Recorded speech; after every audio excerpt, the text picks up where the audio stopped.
Hey everybody, this is Tony UV, CEO at Versprite, another exciting little podcast from the Dirty South Security Podcast. Doing good. It's Hispanic Heritage Month. I'm here with guest invite, Yovany Jerez. Yovany, how you doing? Good to be here, Tony. Hi, everybody. I hope you're doing well. And I'm also here with trusted sidekick, Evin Hernandez, hailing from New York. How you doing today, Evin? I'm great. Hi, everybody. How you doing, Tony? Doing good, doing good. It's Hispanic Heritage Month. Talked about this last time in the last little outtake that we had, Evin, and I wanted to invite Mr. Compay Yovany out on the West Coast. How's the weather out there in, where are you, Southern California? Yeah, well, Los Angeles is very reliable when it comes to weather. So Southern California, 95% of the time is just beautiful, gorgeous, enjoyable weather. I mean, this is why things are expensive. This is the weather tax. That's what we call it. But yeah, it's just great, man. So wish you could be here as well. Well, officially, you just made two Latinos celoso on the East Coast, and that's Evin and myself. But right. We wanted to continue the dialogue on Hispanic Heritage Month and talk about what does this mean to us American professionals, Hispanic American professionals. I had a chance to talk a little bit with Evin about this. Why don't you tell us a little bit about you first, and then dive into what does Hispanic Heritage Month mean for you, Yovany? Yeah, for me, it's always a good period. Hispanic Heritage Month is always a great period to highlight, right? Our key professionals, our key superstars in various industries.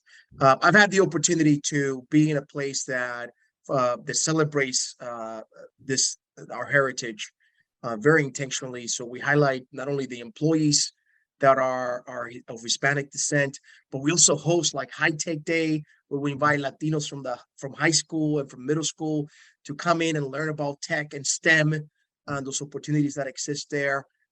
It's always a good opportunity to refresh history, right? Absolutely. I mean, we're bound to repeat history if we don't remember who our heroes are, who our heroinas,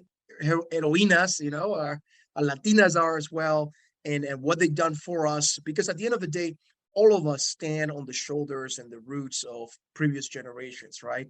And it's very important that. Who do you think is like your number one go-to iconic Hispano that you look up to for business, for whatever, right? But first, let me ask Evin. You hail from Brooklyn, right, Evin? Yes, I do. So not too many Hispanics in Brooklyn. Just kidding. So.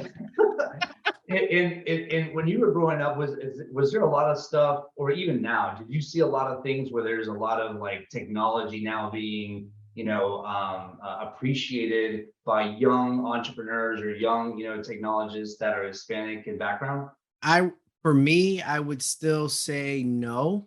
Okay. In terms of access to technology. Right. When you look at some of the areas in Brooklyn and looking through the past. Technology is still disparate across, school systems in terms of funding, how they get funded, what areas they're in. I think you're kind of forced into using technology just because of the digital age that we're in. Everybody has some access, but I think it's still up and coming. Yep, no, absolutely. Yovany, again, going back to that, idol, or I wouldn't say idol, but there's someone that you looked up to, in any type of profession, who stands out in your mind as a Hispanic American or Hispanic that was really kind of a good leader? There's too many, but I would certainly, the one that comes to mind, the first one comes to mind is Ralph de la Vega. Ralph de la Vega was the CEO of AT&T many years, typical American dream story, escapes Cuba, comes in without a dime, enters AT&T, rises up the ranks, ends up being the CEO of Singular, then they buy AT&T, then he becomes the CEO of AT&T. And what I love about Ralph is that despite his amazing professional journey and success, he continues to lift others as he climbs. Like, he continues to mentor young professionals, middle professionals, high school students.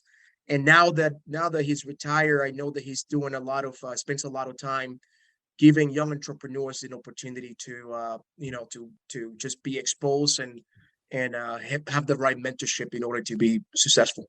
Right. I think one question that pops out, and I'm going to kind of throw this out your way, Evin, is when you think about like, okay, you're in security, you're in cybersecurity, you're in technology, as it relates to culture, if we think about leaders like, what Yovany just described with Ralph from, AT&T, is what is some of the important takeaways that we as Hispanics should have in doing technology management, in doing software development, and doing, any sort of entrepreneurial endeavor, cybersecurity? What do you think are some good things that we can port from the Hispanic culture? Our willingness to work. We have Absolutely, yeah. From a cultural perspective, I was born and raised to put everything I have into my work. So our Yes. work ethic is, I think from a cultural perspective, we all have very similar work ethic. So, tying that with perseverance and grit, it'll take you pretty far. Right. I think we all have someone in our life that at some point said, maybe an abuelita, maybe a tia, that says, no seas ocioso, right? Which means like, don't be lazy. Like, what are you doing with your life, right? Yeah. No seas ocioso. But Let me add something to what you just said sure. Yeah, about absolutely. culture. I would say that Latinos specifically have a great advantage in the U.S. because most of us are bicultural, and as immigrants and as people of being bicultural, we inherently understand that in order to establish trusting relationships with others, no matter they're personal or professional, we have to do three things. We got to see the person, we got to hear the person, we have to understand the person, right? And as immigrants, that journey forces us to be very attentive, keep a keen eye listening to people and really try to understand. So in many ways, our story of immigration has given us this amazing superpower to be able to connect with people individually in a deep way in a very short time. So I love that comment about culture, and really I think that's our Latino superpower. I want to just, I agree completely with you, but it's there for the taking, right? We have an opportunity when we've been in this country to be able to liaise with the majority culture, the Caucasian culture, the African American culture, the Indian culture, the Asian cultures, and the diverse group of Asians that exist within our communities. But it's there for the taking. Oftentimes, we have that melting pot at a higher level than sometimes we do if we're in, DR or Puerto Rico and Bolivia, et cetera. So to be able to leverage all those cultural opportunities, learn and establish rapport that would otherwise require us to have to go to those countries to understand some of the idiosyncrasies of how those cultures operate. It's a great opportunity, definitely, for anyone that's Hispanic American to live in this country to be able to be exposed to that. Speaking about exposure, we're with Cybersecurity Awareness Month, and it wouldn't be a cybersecurity awareness topic if we didn't talk about data exposure, data privacy violations. Yeah. Now, what's really interesting about you, Yovany, is that you're in the marketing space. Like for the good part of your life, you've been in marketing. So you're leveraging people's data, or not you specifically, but maybe companies that you've been with in order to do more tactical advertising, tactical marketing. How do you, kind of being outside of cybersecurity, Evin and I are knee deep in this stuff every single day, but how do you, look at data consumption models? And at what level of stewardship do you think that companies are doing today in terms of safeguarding, protecting, and judiciously using that data, for their benefit, the benefit of their users? Yeah, there's a whole bunch of parameters that exist are pretty standard and applied both at a state, federal, and even at a global level, right? Especially when we do business in Europe, they have their own set of standards as well. Here in California, some of the most rigid standards out there. So companies need to take it, customer data very, very seriously. I know that as a marketer, even though I certainly have the ability to dice different customer data and get specific profiles and be able to be very targeted of who I send my messages to. We there's also a lot of effort to, from the data brokers out there to make sure that they anonymize the data, right? And that is being shared in the specific context that we're looking for. I mean, violations of this ends up being multi-million-dollar lawsuits. So Absolutely. everybody has a strong interest to get it right, right? Where we certainly have the goal to expose you to our product, to get you familiarized, and so that hopefully you become a customer. Two, once you become a customer, now I want you to be more engaged with our platform, right? With our product. I want you to give me referrals. I want you to do an upgrade. Even that's a different set of approach, right? That you're doing with the customer that has to do with the data that they're providing to you, right? We call it first customer data, which is, it's one, there's generic data that exists out there, but then there's a data that the customer gives to you as the service provider, right? And you have to be a great steward of that data and what you do with it, because customers will tell you, you're spamming the hell out of me. Right. Stop doing that, right? Yeah. Evin, on a scale of 1 to 10, what you've been, in this industry of cybersecurity infosec for a while now, you've worked at a lot of prominent companies. How would you grade the data stewards that are out there, in any industry? What would be your academic passing grade for them? Or maybe it's not a passing grade. What would you give them? Wow, that's tough because I think, the most important asset to any organization is data, right?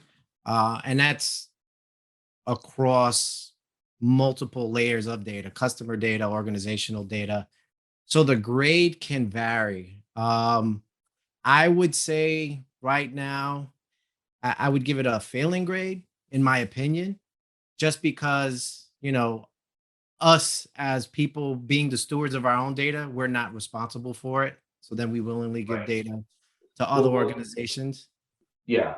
What's interesting is, to your point, Evin, is that, data is worth so much right now that people are even introducing fake data, right?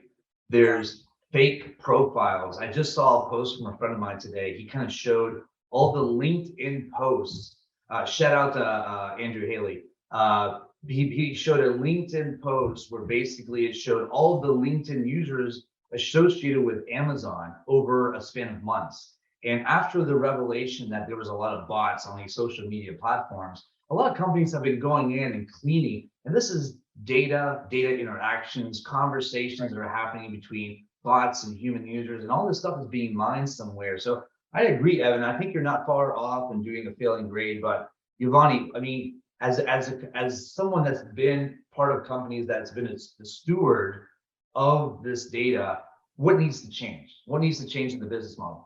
So we spend a lot of time focusing on consumer education, right? As soon as we see a trend in the marketplace on how, bad actors are scamming our customers, we make our customers aware of that right away, right?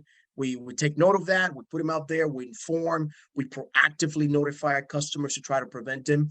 We got a holiday season coming up, right? And that is the perfect, time frame for bad actors to start scamming customers. So I would say within our comunidad, Latinos, especially with our elderly population, right?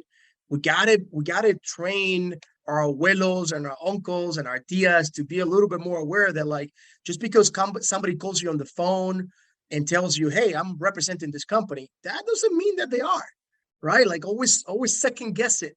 So bring somebody else that, to verify it.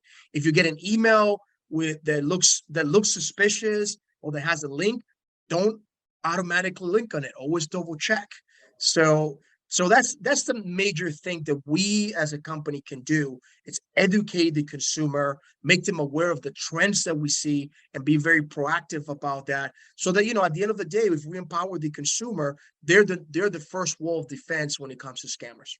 Absolutely. I think that all of us are probably going to share this video outtake to our abuelitos, our padres, our tias, so they can understand is that, hey, don't click on that, $299 special for that new iPhone 14. Because there's so many scams and they're targeting the vulnerable. And they're getting so creative, Tony. They're getting, absolutely. I mean, even I get confused at times as an educated professional. Like I've been getting text messages, okay? Yes.